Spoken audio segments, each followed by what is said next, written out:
things. Nigeria is in a dire need of rescue. There's no doubt. It's clear and everybody can see that. 2, the level of poverty is so high, especially in the northern part.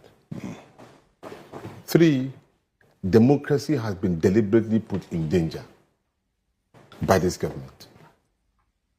4, the level of decay in the system is so alarming that some have even lost complete hope.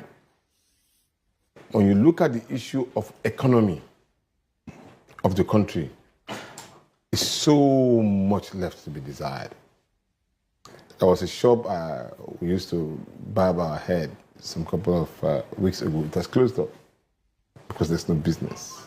Now this is in Abuja.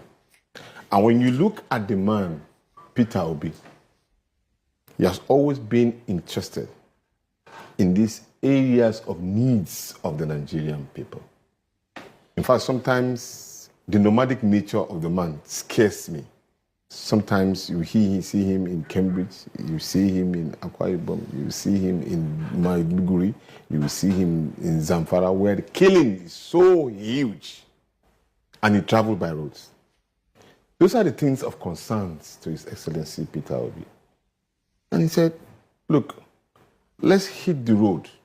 Apart from flying from one part of the country, let's go even through the roads.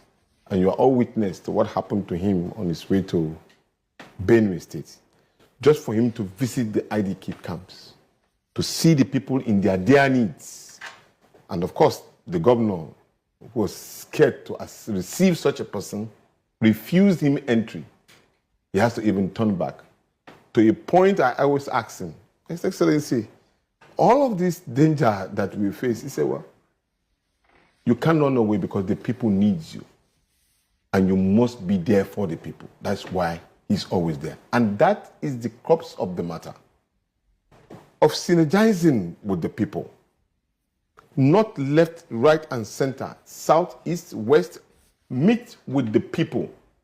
Speak to them in the language that they will understand. That this is about rescuing Nigeria. This is about putting food on the table for the Nigerian people. Connect with the Nigerian youth irrespective of where they reside. Recently, His Excellency just did a program of entrepreneurship, trying to help the younger ones, donating money into it. Now, meeting the northern youth, northern leaders, is like, look, gentlemen, this country needs help.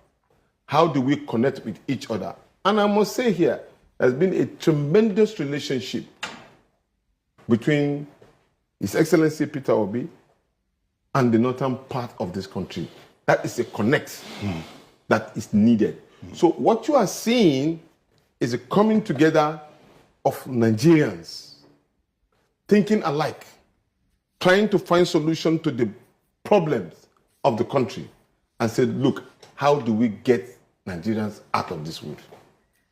Most of which are the Obidient movements. And I know that in the build-up to the 2023 elections, the Obidient movement were sort of a pressure force to make sure that Mr. Obi left the PDP to a new party, the Labour Party at the time, just so that he could be a man on his own and not associate with persons they consider to be the problem of the country.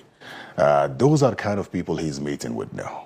And so some are raising concerns as to what man says that I want a new path for Nigeria based on my ideology and my clean record, so to speak, without associating with people who are with live minds with regard to the state of the country and who have put the country where the country is today.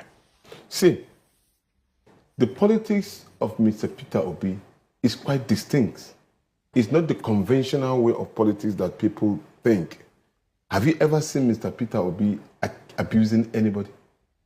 He doesn't even call names. He deals with the issue. He's an issue-based kind of politician. And he never engaged anything about violence. And that's what makes him different and distinct. He has been able to connect with the Nigerian youth who are in full demand. They are not requesting. They are demanding for good governance. And so we call anybody who is demanding for good governance in Nigeria and as an Obidient. And that is the message and the principles of Peter Obi, and that is what is selling to the Nigerian youth, and they bought into it. And now what they are asking, which is very much in line with his own principle, is that, look, we want you to help us champion that particular cause and give us good governance as you preach. So in the process of trying to reach out to people, sometimes you may meet somebody who does not even believe in you, like a case in what happened in a coffee shop where Mr. Peter Obi met the Nigerian youth just recently in Abuja. And he said, I don't like staying where I've always been hailed. You must bring out some bad things about me so that I will improve on it to make me better and to deliver the people. That is a sound mind speaking. It is not everybody that speak in that direction. And they are in the hall. Simply, the people, the young boys and girls identify Obinna, now becoming popular in the social media, that, look, the guy has been criticizing Peter Obi, and Peter Obi said, hey, young man, I want to hear your criticisms. How many of our leaders as of today does that? Let me ask a question. How do you respond to those who wonder what sort of change Mr. Obi could bring to Nigeria by having conversations with people he chose not to associate himself with because of the state of the country, who have led this country over time and have sort of failed this country? Who would have thought that the messages of Peter Obi will have resonated with the Nigerian youth today? Nobody. Because at the point in time, they were more interested in music and all of that. Even those older ones who did not even want to associate themselves with him, many did not want to associate themselves with him. In fact, when they see him, they run.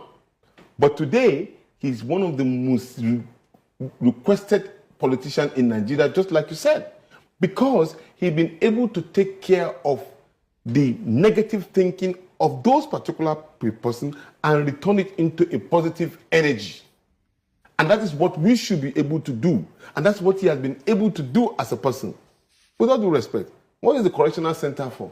When you arrest a criminal and put him in the correctional center, what are you hoping for? You are hoping that probably in the prison he will change and then become a better person. Really so? So now, many of the people that have done a lot of wrongs think differently, because an alternative message has been sent to you by a single person, and that particular message makes sense to you. And so you are thinking that, okay, why don't I try